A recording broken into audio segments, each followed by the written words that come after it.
We're at exactly 1:20 a.m. in 0 seconds. Wait a minute, Doc. Are you telling me that you built a time machine out of a DeLorean? The way I see it, if you're gonna build a time machine into a car, why not do it with some style?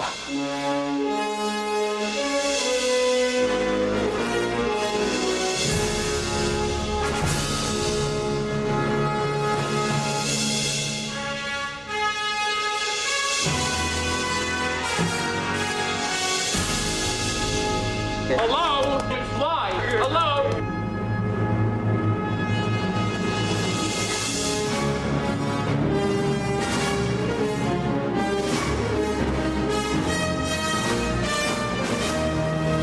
It's one of those movies that comes on all the time and is always on. It seems like, you could be going to a friend's house and it might be on, or reruns of it constantly. I mean, it's kind of one of those things where like I've always watched it. There's a couple of movies like this, but it's a movie that I've kind of always watched my entire life in a way. Yeah, does that make sense what I'm saying? I think so. I would say like Tremors is more like that for me. Like, I feel like less for me to find that. I'm just like, I feel like Tremors is always on TV somewhere. At least it always was when we were younger. Yeah. Yeah. This is one of those movies that I seriously think that in a way it's always on. Yeah. Like I'm trying to even think of another movie like that, really. Well, it's one of those ones we've talked about this before. One of those perfect movies, right? Yeah. Just like and you see the cast as it rolls on, right? Mm-hmm. The star, and I don't mean to keep on interrupting. I just haven't done this in a while, so I was it's like say I don't have much, so it's good if you. It's like I'm a tightly wound. I need you to throw out as much as you can during this because I just didn't get as much notes as I usually do. But you start this movie, right? And the entrance credits, for everybody in this movie or everybody that's a part of this movie, right, starts filming, and you're like, holy crap. I mean, just the star after star after, back then in '85, it wasn't really as big, I guess you could say. It wasn't as biggest movie of the year. Well, I meant like the stars and stuff were just kind of getting started. A lot of these guys, like Christopher Lloyd, even, and Michael J. Fox. They really didn't even want Michael J. Fox at the beginning when they were originally doing this. They didn't necessarily have him in mind per se, but it was kind of like. Well, they did because he was a star at the time. Yeah, if you watch movies that made us, they talk about how he was their first choice actually, and they wanted him badly, but basically they didn't even get to talk to him because they were just told he's too busy. That's right. That's right. Because he was doing Different Strokes. Family Ties. Family Ties. I always get those two mixed up. Black family, white family. Yeah, same thing. No, but Family Ties was like top of the charts at the time, and I'm pretty sure that probably has a lot to do with why he was casted. Mr. Alex P. Keaton. Yeah. I like in one of the newer of Stranger Things where Steve Harrington's like, I'm pretty sure Alex P. Keaton was trying to date his mom or something like that. So funny. But it's funny because it's like, you know what? Would you do a top 5 list of time travel movies? Do you think? I already got mine written out. I forgot to tell you. Ooh. I want to put this movie on my list, but this movie made me not watch Ethan Hawke movies for years. Okay, but here's a rule I had for myself. Okay. Things like I gotta put Idiocracy. I was going to put Idiocracy, but that's not time travel. No. So what I'm talking about is using technology or a wormhole or something to actually travel back in time. Because there's a lot of time travel movies that are labeled as time travel, but it's really just like they're hibernating for 1,000 years and so then they wake up. Would you consider a comedic time travel movie as still a time? Hot Tub Time Machine. Yep, because they actually use something to time travel. But I'm talking about stuff like Idiocracy, where he just gets put in a sleep chamber for 2,000 years or whatever it is. Go with yours, and I'm just going to kind of go through mine. I know kind of. Okay, and if it is like a technically a not time, it's fine. We can cheat. I know what my number 1 would be. Okay, well let's start right here. My number 5 would be Flight of the Navigator. Wow, Man, I remember that as a movie? kid. Yeah. Where he's in the spaceship. And then he goes, and when he comes Yeah. back, he gets out of the ship thinking he's going home, but it's 20 years later. He's gone missing. His younger brother, is now older than him, and they were wondering whatever happened to him. He found out he traveled into the future. Okay. So that's my number 5. My number 5. Ooh, that's a good one. That's a good one. You want to just? No, I think mine will be Happy Death Day. Yeah, I guess that's time travel. Because you're traveling forward, then back, then forward, then back, then forward, then back, then forward. It's nothing but travel. And I was going to say Groundhog's Day was one of could those, say that but one too, that's technically. But I mean, that's like really just reliving. But it's still my number 5. I think I want to stick with that one. Okay, being that's my number fine. 5. That's fine. What's your number 4? My number 4 probably would have to be Predestination. Okay, with Sandra Bullock. No, Predestination with Ethan Hawke. Okay. It doesn't have This is a weird movie. He ends up going back in time, spoiler alert, and like time/dimension going back and end up sleeping with himself. This is why the movie was great until that part came up. What? He ends up getting with himself from a different time period, a female version of himself. It is freaky, dude. Oh, so it's like a alternate reality where he was a girl instead of a boy. Well, he goes through time. Look, a temporal agent, a time agent, embarks on a final time traveling assignment to prevent an elusive criminal from launching an attack that kills thousands of people. Great movie, but I have to watch that. I've never seen that. it's kind of like watching Old Boy. You know how you can only watch that movie once? You can never watch that movie ever again. You should never watch that, and you should tell your friends not to watch it either. Mine is Deja Vu. Oh, that's a good one. With Denzel. I mean, it was so cool. Like, I remember when I first watched that movie, I think there was a couple things that confused me. Yeah. But I watched it again in the last few years or whatever, and it's such a great movie. And he does, I mean, they have the technology to use it, but he actually does time travel as well. Yeah. And it's kind of like, there's some tragedy to it, but it's really good. What was your number 3? My number 3 probably would be 12 Monkeys. Okay. I didn't put that on there just because I don't remember it very well. I know what happens in it, but I'm like, I saw it and I'm like, I probably have that on my list, but I got to watch it again. Yeah. Because I haven't seen it in a 12 while. Monkeys probably. I put Back to the Future, and I'll just go ahead and just say, yeah, the whole trilogy. That's fine. But really, the first one is my favorite. I think I'd have to agree with you. It gets weird after a little bit. Like, the third one I actually like. It's not bad, but I don't know. The second I'm really one, surprised. So is that including your number 1? No, that was no. I'm sorry. That was just number 3 is Back to the Future. Okay. My number. What's your number 2? Back to the Future. Is your Back to the Future even on the list? Yeah. No, because I don't consider that a time one. But I mean, that's what we're doing. We're doing movies with time travel in them. Yeah, but I don't. I'll talk more about that. My number 2 is Terminator, and my number 1 is T2. Mine was that too. Okay. So I mean, that was Terminator was definitely my number 1. Terminator 1984. First Terminator is my number 1, and then T2. I would have loved for it to be like Timeline, because that was a what is it, Michael Crichton? No, you're talking about the one with Paul Walker. Yes. Is it called Timeline? Is it called Timeline? Mm-hmm. I thought it was called something else. No, it's after Michael Crichton. Yeah, it was a Michael Crichton movie. Yeah, that one was the book was phenomenal. Book was outstanding, but the movie was just Butler very in it too, yeah. He wasn't a butler though. I found out the wrong way. Not a butler. Not a butler. Today we're going to be talking about Back to the Future. This movie came out in 1985. It was directed by Robert Zemeckis. It was also written by Robert Zemeckis as well as Bob Gale.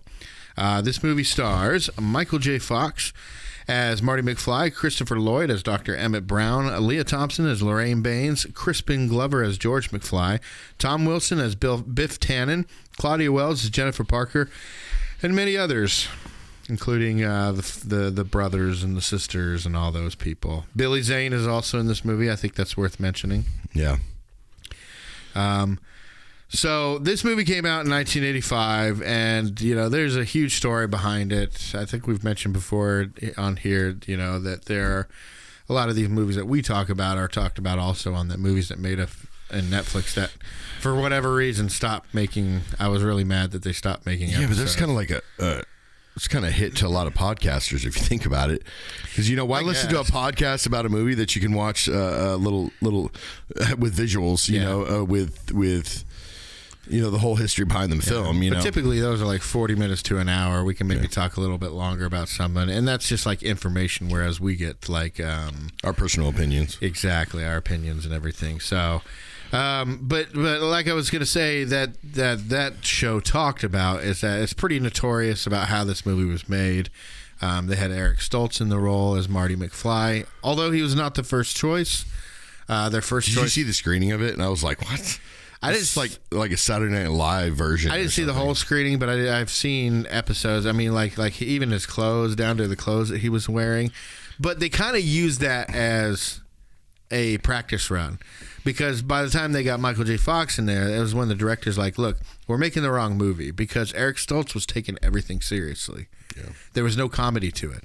So they needed a comedy actor to come in and play and, be able to do the serious parts, but generally his normal set mood is, a bit of comedic. Well, Stoltz looks a lot more like Crispin too, so I mean that could have been played off like it being father and son to a point. Yeah, and I mean he'd just come off a Mask, which was a very dramatic movie and everything, heavy in makeup, and so that's where like his head was at. Such a good movie, by the way. Mask about the really elephant, not the Elephant Man, but the Elephant Man of America, I guess you could say. Yeah, like he wasn't quite, but yeah, I mean Cher did a great job in that movie. Yeah, phenomenal. I think she missed her calling. I enjoy her more as an actress than I do as a singer, but maybe that's blasphemous to say, but anyways, he was not playing it right, and they shot for about 5.5, 6 weeks, and so they had to get somebody else, and which was hard for the rest of the cast, because they're already thinking, I don't know about this movie, but now they have to reshoot the scenes with a whole new actor. People, especially like Crispin Glover, we're not a fan of having to do all that. So I think Crispin Glover was trying to take this as seriously as Eric Stoltz was. Yeah. But in different ways. So there's also the drama behind Crispin Glover, which we can get into. Which the guy's a great actor, phenomenal actor, fantastic actor. I mean, in this film alone, he was such the standout. Him and Christopher Lloyd were definite standouts in this film. Yeah. More than anybody, I think, even more than Michael J. Fox to a point. Because Michael J. Fox, you got different, I don't know, you kind of got a little bit of the same kind of thing with him that you've seen in other movies, where you got Crispin Glover, who plays that role so well. It's almost like he went through this in his life and he's repeating it. Yeah. You know what I mean? Core he did cast, such good show. With Leah Thompson and Crispin Glover, Thomas Wilson, Christopher Lloyd, and Michael J. Fox. Those 5 core people they were perfect for their roles. And the only thing they were missing with Eric Stoltz was Michael J. Fox. Yeah. In that role. Can you even imagine anybody else playing Biff than Tom Wilson? No, and it's funny because he was a stand-up comedian before he started doing this. He was doing appearances on Carson and all this kind of stuff. Is just like this comedic actor. So he did do a little bit of improv while he was on set, like Butthead and make like a tree and get out of here. Out of here. Those are all from him. Those are all ad-lib from him. So, you needed that because. This type of movie, you don't want anything to be too intimidating, especially because you have basically a sexual assault scene that happens later. Mm-hmm. So if you took this guy too seriously, that was hard to realizing watch, that he was a moron. It really was. When I watched it this time, sorry to interrupt. No, you're good. Go ahead. No. Oh, when I watched it this time, that was really hard to watch. Like before, I guess when I watched it last, I was a lot younger, and I didn't really understand what was going on, I think. I mean, I did, but I didn't. Like, now, like, I knew that he was literally basically trying to rape her, you know, and you're sitting there like, wow. Like, I don't remember...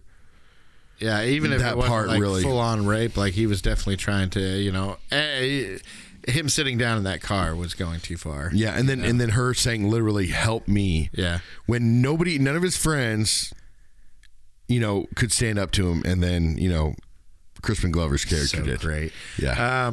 And knocks him out, no less. I'm excited to get the power. But this is basically, what this movie is, it's the story of a kid who gets to rewrite his parents' love story, like to make it real. So when we first meet his parents, and we get into Marty's life and everything, we first get to meet his parents. George is just awkwardly going through life. What, Lorraine? What? Oh, no.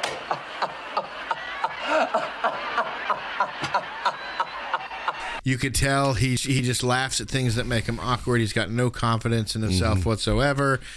He's basically the exact same person you meet whenever Marty first meets him back. Right. He's not. Except for you come to find out that the reason he did get hit by the car because he was a peeping Tom. Exactly. So gross. But, I mean, that's the thing is that we meet him and he's that way. We meet Lorraine and we see that she never wanted to be in this marriage with George. Anyway, your grandpa hit him with the car and brought him into the house. He seemed so helpless. Like a little lost puppy. And my heart just went out to him. Yeah, Mom, we know. You've told us this story a million times. You felt sorry for him, so you decided to go with him to the fish under the sea dance. No, it was the enchantment under the sea dance. Our first date. I'll never forget it. It was the night of that terrible thunderstorm. Remember, George? I can't. You're using the force as a part of your costume. Your father kissed me for the very first time on that dance floor. And it was then that I realized that I was going to spend the rest of my life with him. He was in the street. There never gets explained why he was in the street, but he was in the street, and her dad hit him, brought him inside. She took care of him, and it's one of these things that's documented that happens. Florence Nightingale, a nurse takes care of a patient, no matter who that patient is, and ends up falling in love with the patient, not because of any feelings, not because of any good reason, but because you're nursing that person back to health, so you automatically have this intimate relationship with that person. Right. You're seeing the softer side of them or whatever. Anyways, that's what, and then they kissed at the dance later on after he'd asked to dance. But then it felt like she was kind of maybe stuck in that relationship. Yeah, and he was never like he was in the rewritten timeline. So I mean, it was just kind of like their kids were suffering from it. The brother and sister were losers. Marty was a bit cooler, but like he had to really work at it to, get his name, because he was cool in a weird way. Like Marty was cool in a weird way because he wasn't the most popular kid at school.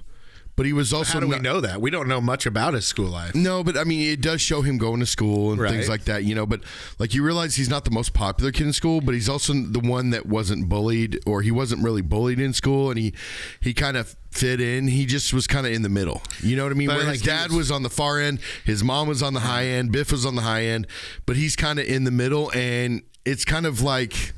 Maybe it's a generational thing. He was a slacker. Like the principal always told him that he was always late, and he was a slacker, just like his dad was a slacker.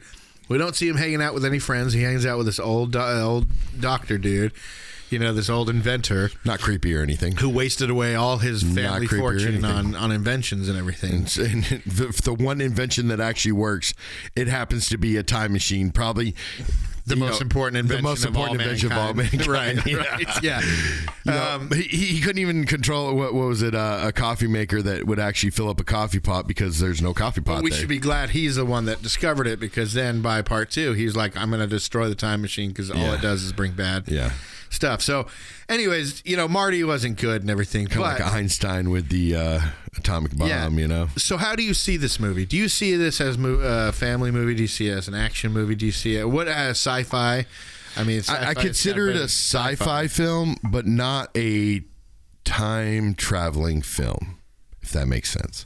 I don't consider it a time travel film because you have time travel at the very beginning and at the very end, and that's it. He is in a different time, but he's not traveling. Like, that's if that makes sense. But this movie, I see it more as like a romantic comedy. Yeah, I agree. It's a how did they fall in love? This movie is about Lorraine and George. Yeah. It's not about Marty. Yep. It's not about Doc Brown. Yep. This movie is about Lorraine and George and them getting a do-over in their future, because it's not a movie about Marty, and it's not a movie about Doc. It's definitely not a movie about Doc. Doc has nothing to do with the main story. All he's trying to do is get the time machine to work at the beginning. He's like a tool. And get Marty back. Not like being a tool as a person, but he is a tool that is used throughout the movie to make happen what needs to happen. Right. So, like... besides the DeLorean. I mean, he created the DeLorean, so... Yeah. So, he's trying to do that in the beginning, and he's just trying to get Marty back to his time. Yeah. He has nothing to do with the central plot. Marty... He doesn't have anything to do with the time travel stuff. He's like, Doc, you take care of that. Put me in the car and tell me when to go, but I got to take care of this. So Marty's whole thing, who he's supposed to be the main character, is dealing with George and Lorraine. If you break it down, this movie is about George and Lorraine and their relationship. Because everybody, Biff, all three kids...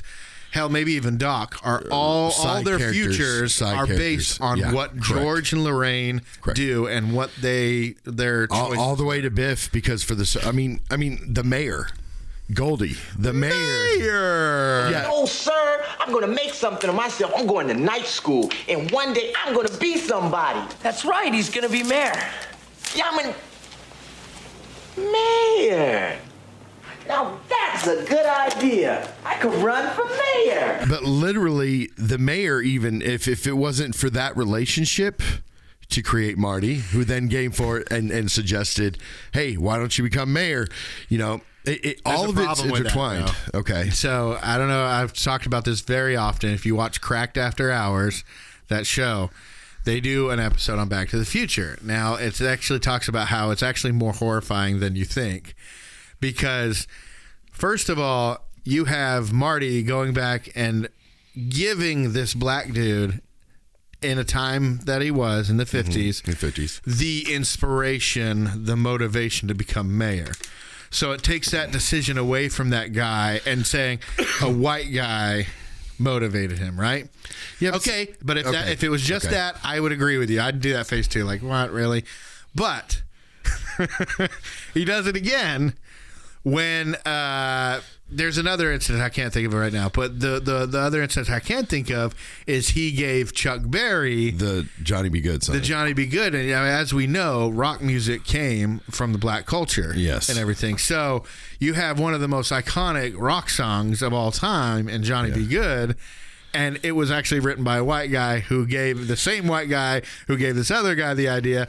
Now he's giving the music the leg up. But you would think something like Cracked After Hours would take in the effect that this was all done for comedy's sake. It wasn't done because they weren't thinking, oh, well, we need to be sensitive or insensitive or whatever. You have to be careful if you're doing a serious dramatic movie. Yeah, but they're not. This is not a dramatic Saturday movie. Night A serious Live, movie. they get risque as well, but they play it for comedy. But see, that's the comedy of it. Yeah, that a white 17-year-old, mind you, 17-year-old kid created Johnny B. Good. Yeah.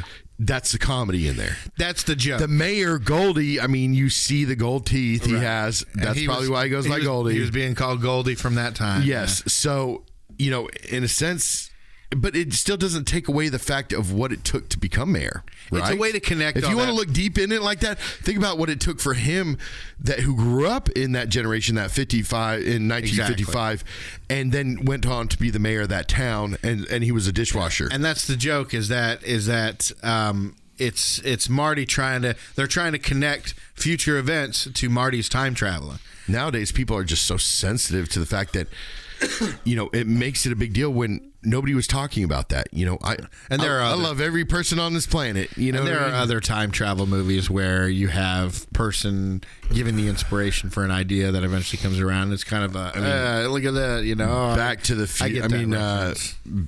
Bill and Ted's Excellent Adventure. Just saying. It inspired their music, their garbage music inspired a whole world. But I'm talking about even real life stuff too. Mm-hmm. But anyways, but the movie in general, John Connor, Terminator. Yeah, it's about. It does it in a way where, like, time writes itself. Yeah. So it's not as drastic as some people think. Like in the Marvel universe, they're talking about one little change can cause all these the butterfly effect. Right. It causes different timelines. Well, what we saw that actually happened in Back to the Future is not that way. Do you remember even how they talked about Back to the Future and Endgame? Between Scott and Tony? And he called it a time heist, and Tony just had no patience for Scott because he's an idiot. But do you remember how that was talked about? No. Back to the Future. It shows how time actually writes itself. It won't split off. It'll alter some things and then bring it back to the normal timeline because Marty changed a lot of things, right? Yeah. He did a lot of stuff back in the day. The whole chase around the courtyard with the poop. And moving George out of the way from getting hit by the car, the weird stuff that went on with Lorraine, even the high school. I mean, he just could not resist saying. I mean, he did a damn good job actually, but got so close to literally saying his mom is hot. You're so Lorraine Bates? Yeah. But you're so thin. You're so, yeah. But I mean, that's what I'm talking about is that he did all these things, but when he gets back to the future, not a lot's changed, and only the people. Not for him particularly. Only the people that are close in that bubble. Yeah. Were affected. So Lorraine and George were affected. So their kids were affected. Yeah. Not by much, but they were affected. Biff was affected, not by a crazy amount. I mean, he was probably affected the most, but that was just by the nature of how George ended up. Chris, you went from him being a bully, George, being like, oh gosh, George and Biff totally basically switched spots. Sure, but I mean, George wasn't a bully about it, no, like Biff was. But that's what I'm saying. But he's a character. Just saying that about Biff. Doc, what a character! Exactly. Doc didn't change because he's not close to that family bubble. He's only close to Marty. Mm-hmm. Nobody else changed. Goldie didn't change. That's actually probably maybe the reason, as we were saying, that he became mayor. So they changed some stuff, and it did have to alter some things, but then it brings you back to basically what your original. They made more money, but they're living in the exact same house. Yeah, and nothing changed. They have more like change a different car that Biff is cleaning or whatever. Literally, the only thing, the one Marty didn't change at all. Well, we don't know because he doesn't know what his new life is, and it's never really explained. But here's the thing: he's exactly the same person as he was when he left. His brother and sister, they're more normal. She's not such a weirdo. She looks, she's dating. They're not slackers. He's going to a job with a suit on and everything. So, but they look the same personality. The picture is still the same. When they disappeared and then they all came back, they're all still wearing the same clothes. But I think literally Lorraine changed quite a bit. Sure. George changed quite a bit. Biff changed quite a bit. They were the core three that was changed. But even the brother and sister, I mean, they're totally different people. I mean, they look the same, but they're totally different people. Marty, the only thing that changed for Marty is he has a truck now. They're different in their circumstances, but like their personalities seem to be the same. He's like, "What? I'm going to work. What are you talking about?" Like they're still talking to each other the same, but now he's more professional. He's not such a slacker. He's not watching his dad. So and he's more successful. Yeah. So like his personality is I mean similar. His is similar, whereas his actually what happened and where he took his life is different. So I really like that. I really like that it's George and Lorraine's story. I guess I never got that when I was younger, because it's all about what happens behind the scenes. And as we saw in part 2, there's all kinds of other things going on behind the scenes that we didn't even know about. Yeah. So now, do you think they should have stopped at part 1? Do you think they should have made a part 2 and 3? No, well, I think part 1 is perfect just as it is. Yeah. If you didn't watch 2 and 3, you're good to go. Yeah. And it's a perfect movie. Mm-hmm. I don't think 2 and 3 really brings that down because they end part 1 in a way where it's like, oh, cool, we got to talk about your kids and everything. It can lead you into something else, or you can just assume that they're going to have many more adventures in the DeLorean. But it's just kind of like, you look at the theory with Back to the Future, they made 3. They probably should have stopped at 1.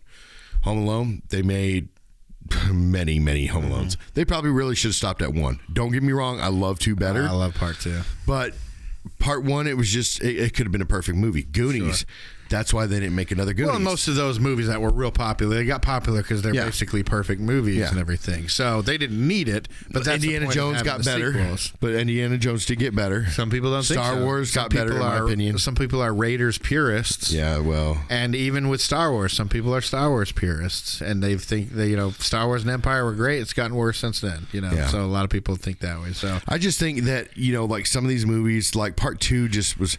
I know why they did it, because they were riding on that high of that first movie and doing so well and being so popular. They were like, hey, let's just make another one. Yeah. It's what's that old saying? It's just because you can doesn't mean you should. Right. Who says that? It's Ian Malcolm in Jurassic Park. That's right. Basically saying your scientists were so preoccupied with the fact that they could, they never stopped to think that if they should. Exactly, and I think that something like that applies to a lot of franchises that they create. It's like with Back to the Future, you could, and you did, but should you have? You know, and just like with the Star Wars, like these last 3 episodes, I probably would have been all right with just the prequel and what we saw in the middle now at this point. Like, I was excited at first until Kathleen Kennedy got a hold of it. Yeah. What other movie did she get a hold of? Oh, yeah, this one. Well, she was Steven Spielberg's producing partner for so long, so yeah. And Steven Spielberg was a producer on this movie. And it was funny because one of the Sid Sheinberg, I believe was his name. I believe he was a producer or somebody at the studio.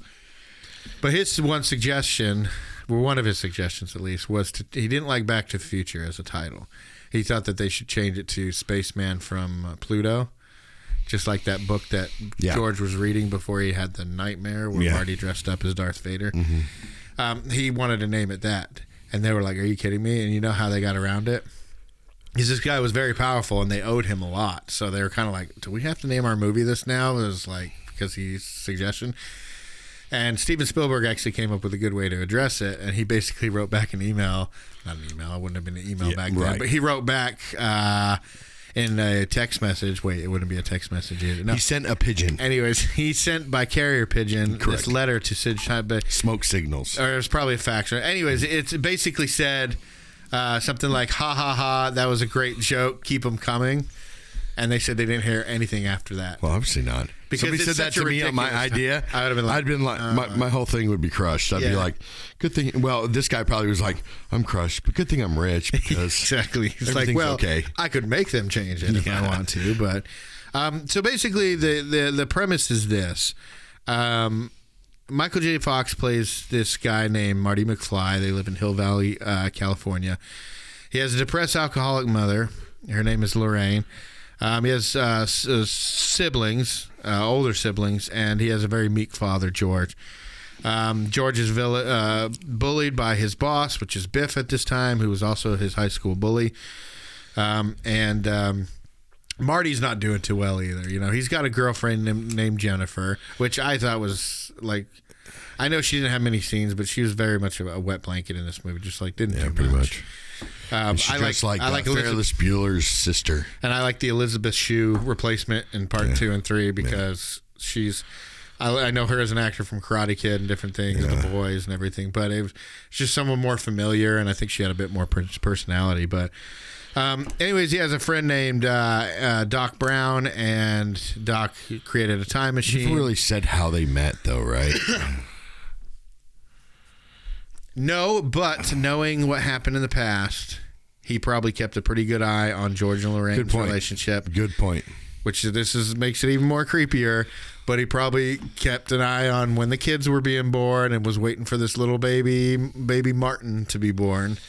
But I get that, and I think that's a genius way of doing it. Yeah. If that was actually the plan, or unless that just accidentally. Well, yeah, true. But it's like.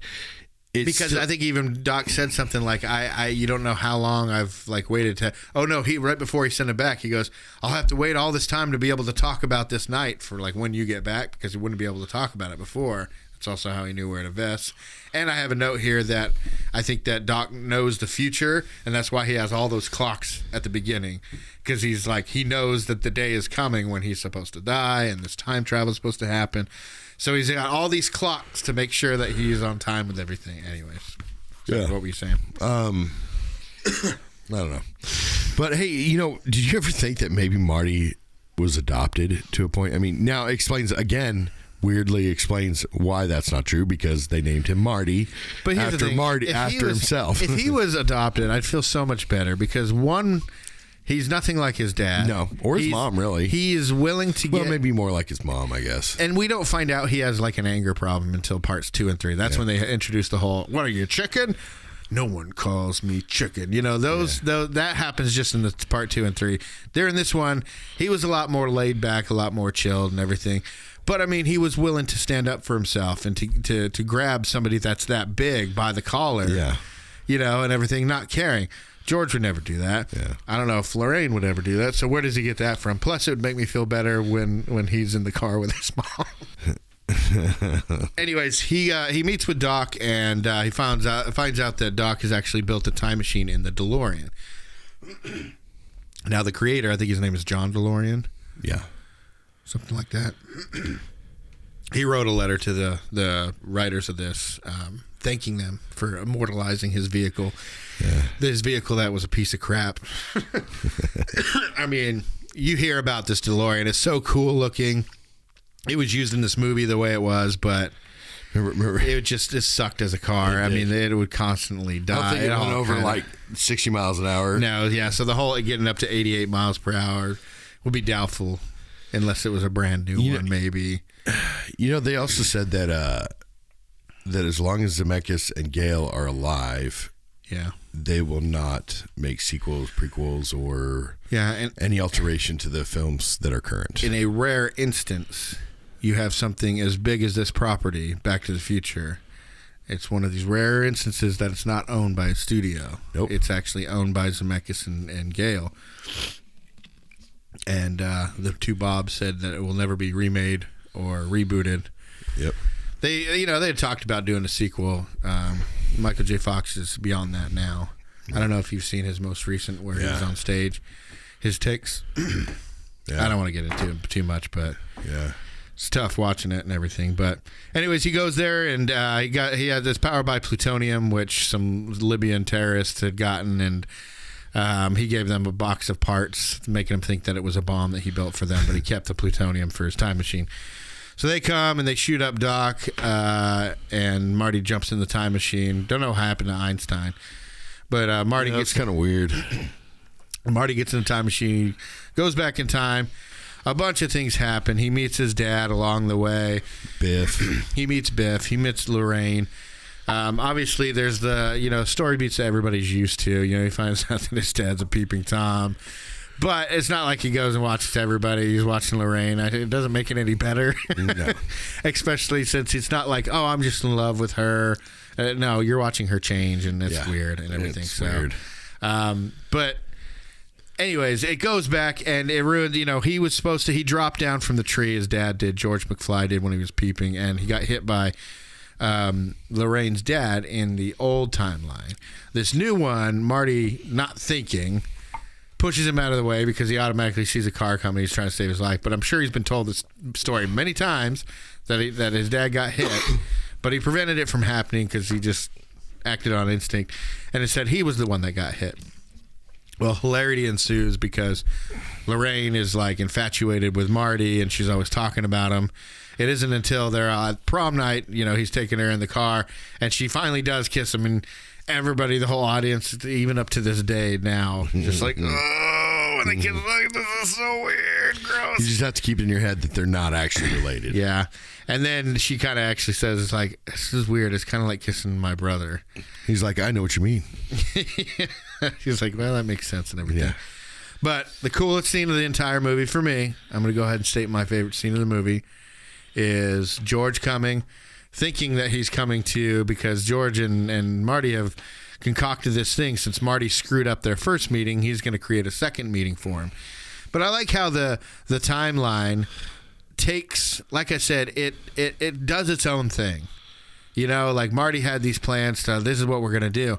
Well, it took Marty out of the equation and let it happen naturally, because Marty was pulled out of that car by Biff, and when Biff started messing with Lorraine, took George a little bit, but George got out there thinking it was Marty and get your damn hands off of her. And then he realizes it's Biff.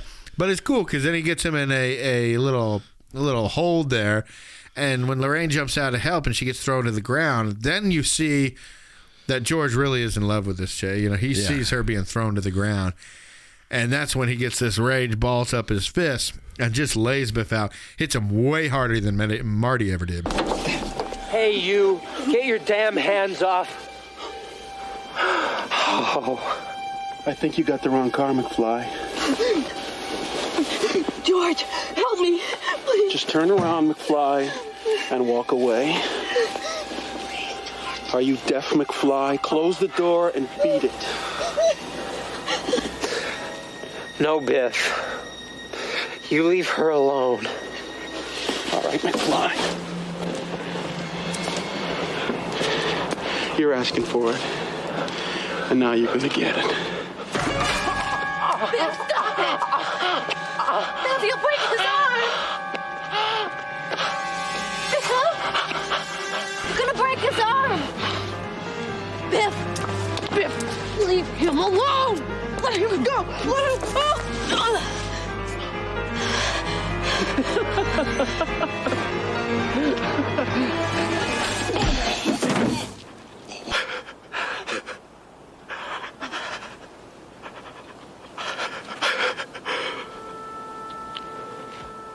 Are you okay? Now I want to be like, okay, would that turn Biff into this subservient, dorky person who now answers to George all the time? I don't think it would. This has to be the Rachel moment. In this movie with time travel and all that kind of stuff, I'm sure you could figure out plenty of things that would be Rachel moments. But the one thing that is hard for me is seeing that George laying him out once is going to do anything, because Biff, he's not going to stop until he got manure dumped on him, and he still was angry and ready to go. He was trying to find Calvin Klein, know, and so it's. I have to imagine that there was a couple other events after that we didn't see, where George re-emphasized that he's not to be messed with anymore. So, and we saw that on the dance floor. He took her inside, and they started dancing, and that other dude got in the middle of them. Mm-hmm. I don't like that they had him walk away like that. They should have had him shove him down immediately. But yeah. Anyway, so he shoves that guy down, and then he kisses Lorraine. And it's one of those epic moments, and it's like it was a real moment this time, instead of her, kind of falsely falling for George. It was a real moment. It was filled with passion. He was fighting for her honor, and he showed that he can stand up and fight for his people. Fight for his lady or whatever. No, another Rachel moment would be obviously like, we all know how many times that story's been told, how they met, and him pushing his dad out of the way kind of was like, I don't know. But that's why I said, because if he wouldn't have done that, then none of this would have happened. Exactly. I think you just have to imagine that in that moment, he forgot that he knows that was supposed to happen, and he just sees a car about to hit George. Yeah. Who knows? Maybe it was supposed to happen the next day. Yeah. Maybe just him being there and looking up at George, maybe that is not what originally happened. I don't know. Maybe he just panicked. Or maybe having a 17-year-old boy meet a creepy white-haired scientist at the mall after hours was a little weird. Somebody who's been waiting for him for 30 years to grow up. Hey, can you come meet me at the mall when it's like late night? I imagine him going over to the McFly house and looking at Marty, and he's like, oh, he's not quite ready yet. Almost there, and having George and Lorraine be like, all right, weirdo. Yeah, what happened to Lorraine, man? I mean, she was hot, man. Leah Thompson, like during this time period, that was another one of those Princess Leia moments for me with Leah Thompson. He finally he has his Johnny Be Good moment on the stage, which I mean, say what you will, I love that scene. All right, guys, listen, this is the blues riff and B. Watch me for the changes and try and keep up, okay?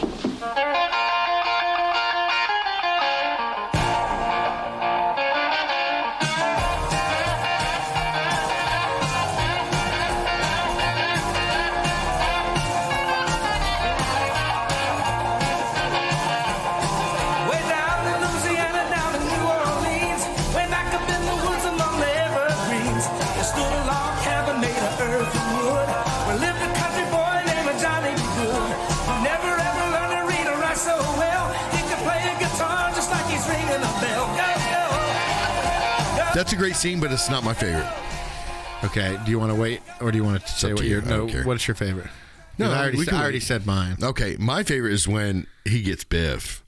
And he's skateboarding around the circle. That was a great I scene. love that. That may be my second favorite because it's an iconic scene as well. Yeah, because all they're doing is going around the town circle. Yeah, and same thing in part 2. All they do is go around the town, but in part 2, he's always stuck in a on sort the of water. skateboarder. Yeah, He can't get through with the hoverboard. He's sort of a skateboarder, or he uses a skateboard through all of it. But I just thought that was kind of cool because it seems so natural. Yeah. You know what I mean? It was such a natural scene that a lot of calamity happened. Yeah. But it seemed like natural. He's calamity. a dream. Yeah. Isn't he a dream? That infatuation was on point, I guess. When I was a kid, I overlooked it because you just don't think about those things. No. You just kind of like, all right, well, let's continue. You just don't think. I mean, it's you're not a stupid kid. You understand it, but you just don't think about it. But yeah, it bothers you a little bit more as you get older, and maybe it didn't bother them back then because it was kind of a joke. Yeah. But nowadays, after Game of Thrones and different things I was like about that, to you're say just like, Game of Thrones. it makes me feel icky now. It really does. like on a playful comedy where we're just kind of ignoring it, but kind of like elbowing it. Again, you have to think in your head, they are not actually related. This is a movie. They are not related. This is a movie. This is a movie. This is a movie. This is a movie. I truly believe that that's really the only way that you can make it right in your head. By saying this is a movie. They're not really like this and blah, blah, blah. Yeah. The end scene with Doc trying to get Marty back with the clock tower and the lightning and all that is a masterclass in suspense building. Oh, I know. I was just sitting like even at this age and how many times I've seen this movie and how long it's been. You know what's going to happen. I know he's going to make it in time, but you're still kind of at the edge of your seat. You're like, it really is. I know he's going to make it. Take it right down to the last second. And even my son, when he was watching it with me, he was standing up and kind of like holding on and jumping up and down. He's like, hurry, hurry. It's like, and I was just thinking, like, this is a masterclass in suspense how they built this scene of you only got 30 seconds before this lightning strike happening. He's got a zip line down and plug it. Yeah, it was great. It was fantastic. And he was in his 40s. Christopher Lloyd? Yeah, at the time. That sounds about right. He did Taxi Cab in his 20s and 30s. Oh, man, he's so hilarious in that. Or not Taxi Cab, but Taxi. Yeah. Taxi. But he's so hilarious. Him and Danny DeVito are just because he's like that crazy hair. He should be known for that crazy hair. I mean, obviously he was before Back to the Future. I mean, like you were saying, well, we had a lot of new people. Christopher Lloyd was well known. He from Taxi and everything, and that was his iconic character. And he had a lot of scenes with Latka, Andy Kaufman as well. And who was it? I can't remember. I think it was never be known for anything else now except for Doc. Yeah. Oh, yeah. Where Marty says, talking about the principal, he's like, "Has he just never had hair?" But it was. I forgot that he did have that little bit of hair in the back and everything. But that same dude that was in He-Man or Masters of the Universe. Oh, yeah. He was in there, and I think. No, he was a cop. I was like, was he a principal in that movie too? No, but yeah, I know what you mean. Like and he's as short as Marty. Too. Yeah, I know. But I mean, you could tell. Like, I would be almost a betting man that he was in the military. He just because he's got that cadence of talking down. Yeah, that your drill instructors do. You're like, and I almost want to say that I'm pretty sure he was in the military. Just that sharp way of talking. All right, McFly. But I mean, he's like, did he ever have hair? It's like who else is bald all the time? Patrick Stewart. Yeah, that's true. Yeah, since his 30s. Mm-hmm. No, he started losing his hair when he was 18. Do you know that?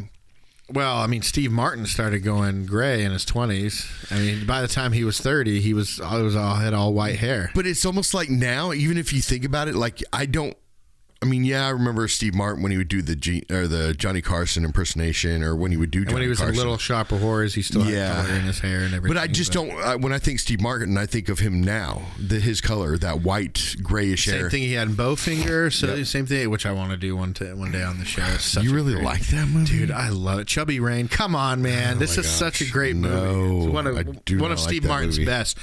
And maybe you're not remembering I understand maybe the movie's not as great, but I mean, like, the way Steve Martin is, he's just like Three Amigos. He's going like 3,000 miles an hour. Of course, yeah. I mean, we have those are the classic Steve Martin. Sure. Wait, The Pest. Yeah, he was in John Leguizamo. Not that Pest. It's called The Jerk. You mean The Jerk? Sorry, The Pest. Yeah, The Jerk. Totally threw me off. That's probably his greatest movie, in my opinion. The Jerk. The way he was able to do that Forrest Gump type character was phenomenal. I know we're getting off, but I just had to talk about that. Yeah, the cans. They're shooting the cans. These cans are defective. They're springing leaks. Come over here, look at this. Listen, you better run for cover. You're gonna spring a leak. Huh? We don't have defective cans. We have a defective function out there. He hates these cans. Stay away from the cans. Die, gas pumper. I gotta get away from those cans. There's cans in there too. Good. More cans. Oh my gosh, dude. I love that movie. Yeah, it's just, he's trying to plug all the holes, and he's like, what is happening? He's an idiot. That's what's happening. It just, if you think about it, I know it's off topic, but Steve Martin, think about the type of comedy Will Ferrell does. Yeah. That's Steve Martin. Yeah.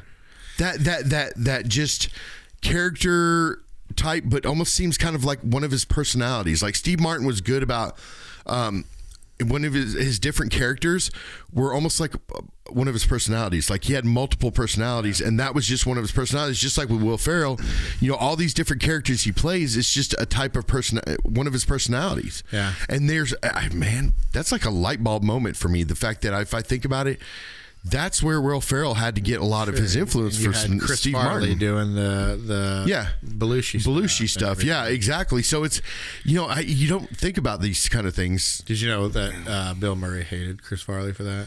Yeah. Like I heard Rob Schneider was on some interview in the last few weeks, but he was talking about how when Bill Murray came to Canada, like he hated everybody. He's like, he goes, he hated me less. The least. He goes, which is great for me because he's like my idol, my hero, whatever. But he said he would look at Adam Sandler and Chris Farley and he would just fume because probably he didn't have patience for Sandler's goofiness. And he, where do you think Sandler got the influence from? I know, that's Bill Murray right there. His special brand of like childish goofiness. I'm just still going back. Yeah, but Bill Murray's he's got like a lot of smart, more grown up ways of being goofy, and like more intellectual ways. Whereas I have to disagree. Adam Sandler, it was it's a lot of shampoo and conditioner. Personally, jokes, I think what it was Bill Murray, Adam Sandler, Andy Samberg. Those three are the same person. Apparently, he didn't like Adam Sandler, and he really didn't like Farley either because he said that he would just. But he never gave a reason. He's like, I just have to assume it's because he saw him doing that and thought it was funny to do the whole out of control shtick, even though that's what killed Belushi, and eventually it's what killed Farley. Yeah. And John Candy, too. Excess. John Candy was a bit different, though, I think. I don't know. He wasn't into the drugs as much as Farley and Belushi were and everything. So, on this real quick, Eric Stoltz, when he was Marty McFly, they actually had Melora Hardin as Jennifer. And do you remember who she played in The Office?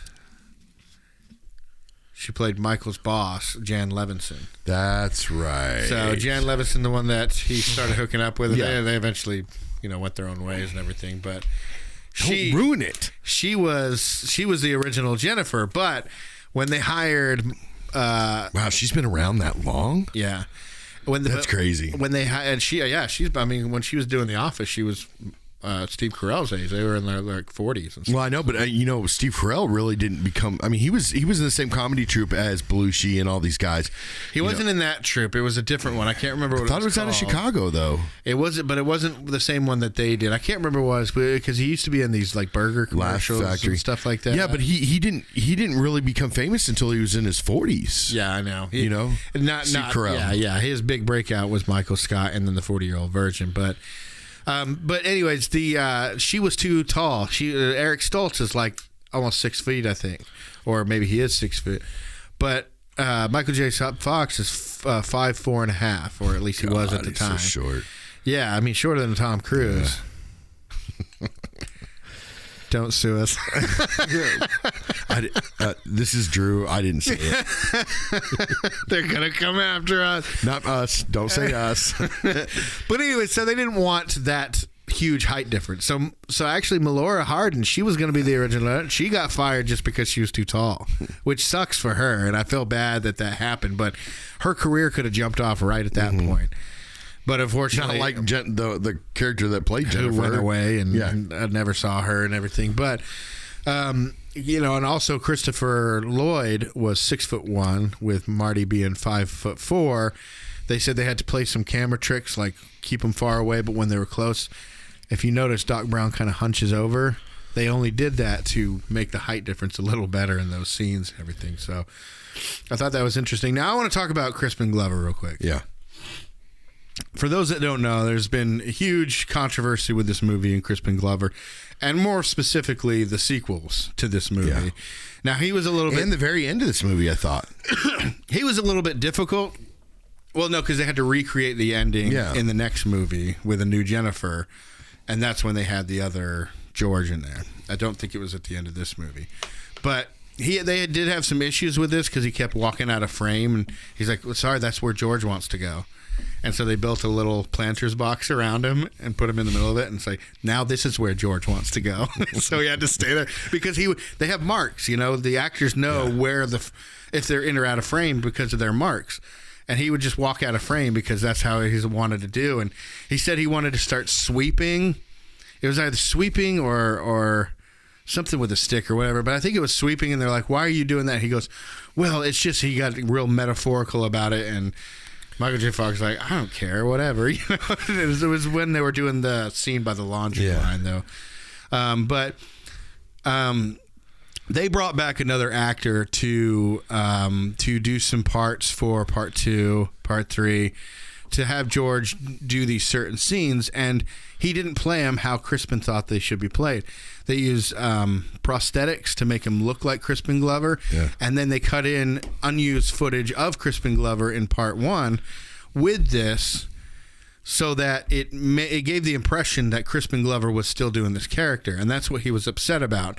Like, if you're going to have somebody else do it, cast him and show him on camera to where people know this is not Crispin Glover, this is a new actor. Mm-hmm. But they actually made it to where people thought it was Crispin Glover, and it pissed him off because he did not like what the new actor was doing with George, and he's like, that's not how I would have done it, and everything. So he actually had a lawsuit against the studio that released it and everything. Basically, there are Screen Actor Guild rules now because of what Crispin Glover do that prevents directors from essentially reusing their film over and over again for future movies, giving the impression that an actor was in a movie when they weren't. Right, and because they're not getting paid for it. Right, not getting paid. But I think Crispin Glover, as far as we know him, he probably didn't care about the money. It was more about this is the art that I did, and this is somebody trying to put forth art that was mine that actually wasn't mine and everything. And that's what his big issue was.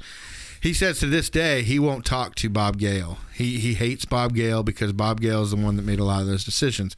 Him and Zemeckis have pretty much made up since then, and they're pretty much on a good tier and everything. But every time I watch this, I'm reminded and blown away about how good Crispin Glover is, because you see him in other roles, and he's not been in a lot of major roles and everything.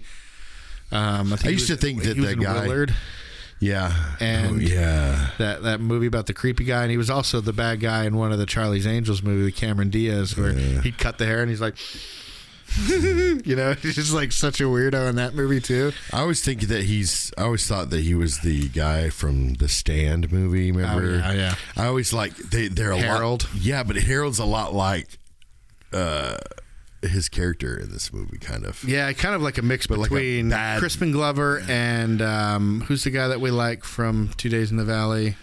Oh, and he also played Robert California in The Office. Stoltz in that movie too. Could have been. I'm pretty sure he was the male star in that movie. What was his name? Blacklist dude. Oh, Kevin Spacey. That's what I'm saying. I'm like getting all these other names in my head. James Spader. There we go. I was way off. show people how much we like 2 Days in the Valley, right? But anyway, there's a reason I liked that movie when I was younger because it was Charlize Theron, first introduction of Charlize Theron, and ever since then I've always been a huge fan of Charlize Theron. Eric Stoltz is in that movie. I told you, Wes Taylor and everything. Yeah, he's like the main male in that movie. Yeah. So another issue that Crispin Glover had with this movie was that he didn't like how the ending was. That they were rewarded with money. He thought that the only thing that should have changed was that George and Lorraine actually love each other now. I agree with that. And I do too. Because here's the thing too, is that you could see, like, I can't really knock the guy. This is a character he created. They wrote the character a certain way, but he created George. He embodied it. He gave it nuance and all that. It might have not been his idea to come up with that character name and certain things about him, but he created that character. His job 100%. is to interpret what is written on the page. Right. And then you see that, and this is one thing we didn't talk about when we were talking about the sequels, but the fact that, they're not about Lorraine and George. Should we even do an episode or two? I don't think so. I think it's a waste. I don't think they warrant, because I think I'd have more things bad to say about them than I would good. I don't want it. I don't want to do an episode like that. So. No. Maybe because, like you said, with his anger that he doesn't have in this first one, that they turn into the second one, where you're like, no, he was a very calm, collective, pretty. He had a high anxiety, but he was a teenager. But he was just very, very kind of chill guy, very likable, almost perfect character that didn't have many flaws. You want to make him more real, but you're taking like a trope and a cheesy thing, like, oh, let's give him an anger problem. Yeah, and then now he has a condition.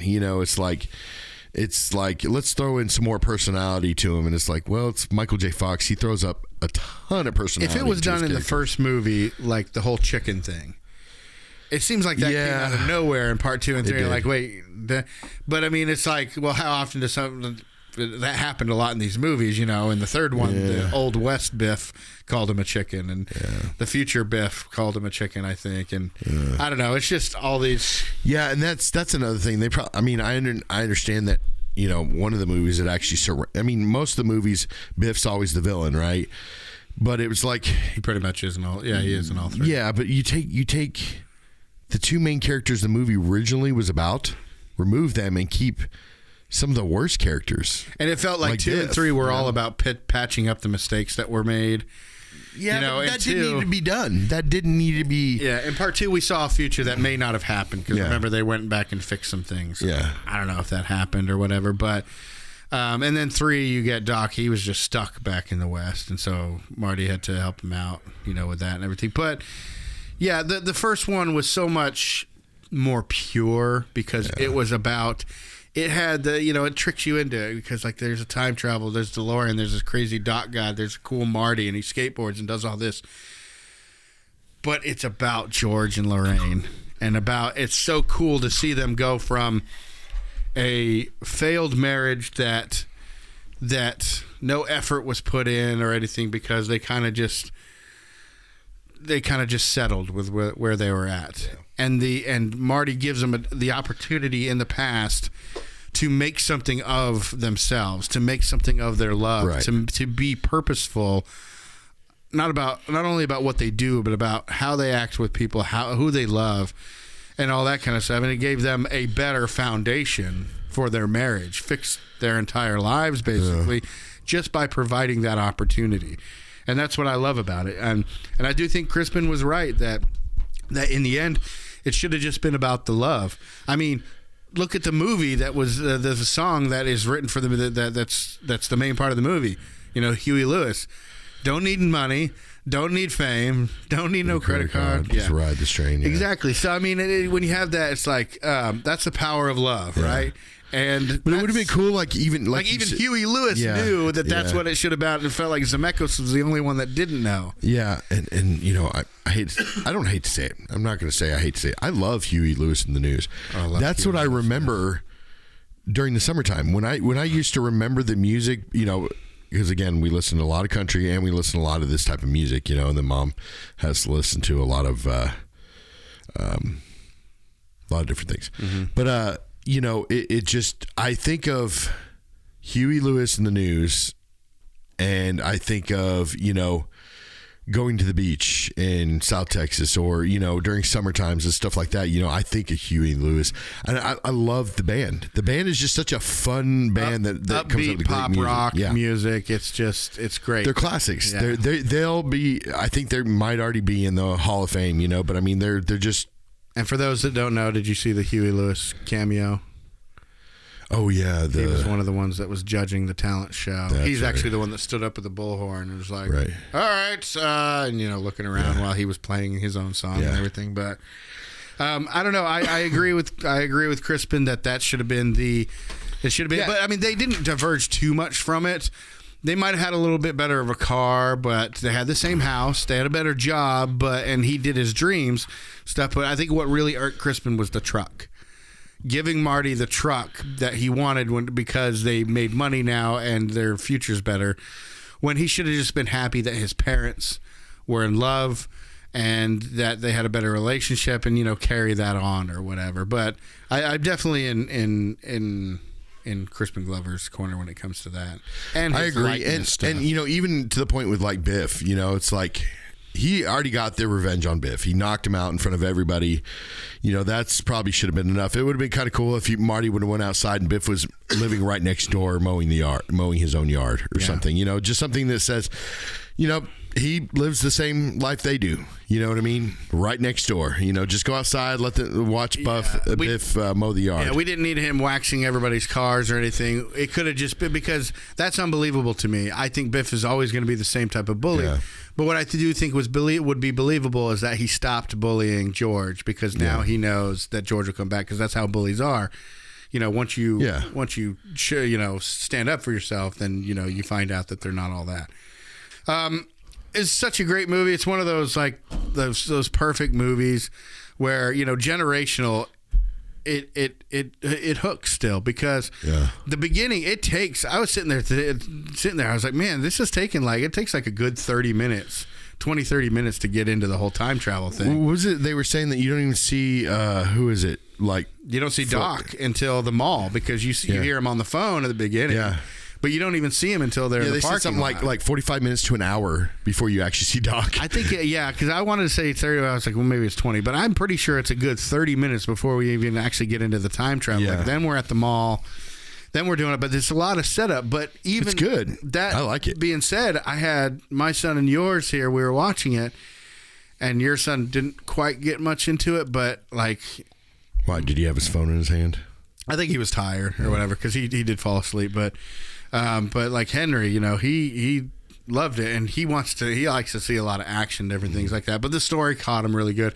Michael J. Fox was a huge part of it. If you see what they were doing with Eric Stoltz versus Michael J. Fox, it's just night and day the way they did it. And his first line, basically, was, Wait a minute, Doc. Are you telling me that you built a time machine?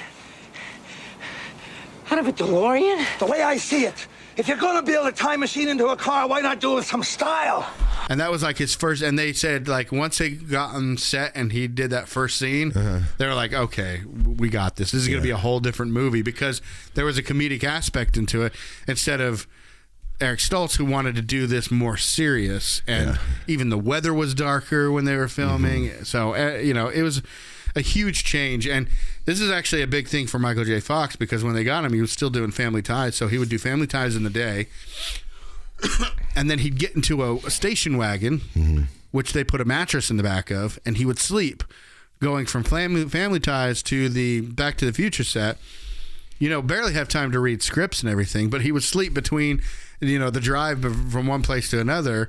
And then that's why they had so many night scenes in Back to the Future, is because he was doing, Family Ties in the day. So this dude was barely having any sleep and everything. And he was still performing It's such a tragedy to me to think of all the things that he could have gone with his career. Now, he's still done amazing things. And, his guest spots in Scrubs and, Spin City and different things like that. I was about to say, with Joe Rogan, right? Yeah. Yeah, Joe Rogan was in that too. He had hair back then. Yeah. And he wasn't as big. No. I mean, he's been doing, his MMA stuff. His fighting stuff since he was a teenager. He was doing competitions. But Yeah, he wasn't into it like he is now. But you know Terry Hatcher was in 2 Days in the Valley too? Yes, I did. It's not like I'm still looking it up. It's just on my computer. Right. Whatever. But anyways, I really enjoy this movie. If you get a chance to watch it, watch it. It's on, is it HBO Max? I watched it on Prime. It's on Peacock. That's right. It's on Peacock, but you can get it on Prime as well. It's a great movie. Watch 2 and 3 if you feel like kind of continuing a story, seeing some other things that happen. Just know that it's not like the gold that the first movie is. I don't know if you like the Western aspect to it. I did like the third movie a lot better than I did the second one. But it's still, neither of them are even close to being as great as the first one. Yeah, so. Absolutely. Watch this movie with that in mind. Watch it in mind that the main characters of the story is George and Lorraine and what happens with them. I think you might get a little something out of it or whatever. But do you have anything else to say about this? Yeah. Your favorite scene was the one in the town square? Correct. Going around? Correct. Cool. Yeah, like I said, my favorite scene is the George finally standing up for himself and becoming a whole different person. And you forget how just handsome and, piercing eyes and everything that Crispin Glover does, because he's playing like kind of weird characters all the time. But he's actually you could actually see him moving into a role with confidence as a person with confidence and everything, even though he kind of plays weirdos a little better. So if you guys want to get a hold of us, we're on all social media at The Post Credit Podcast, except for Twitter. We're at The Post Credit. Our email address is thepostcreditpodcast@gmail.com. We have a website. It's www.thepostcreditpodcast.com, and we're on YouTube. We appreciate you guys listening, and we'll see you next time. And make like a tree and get out of here.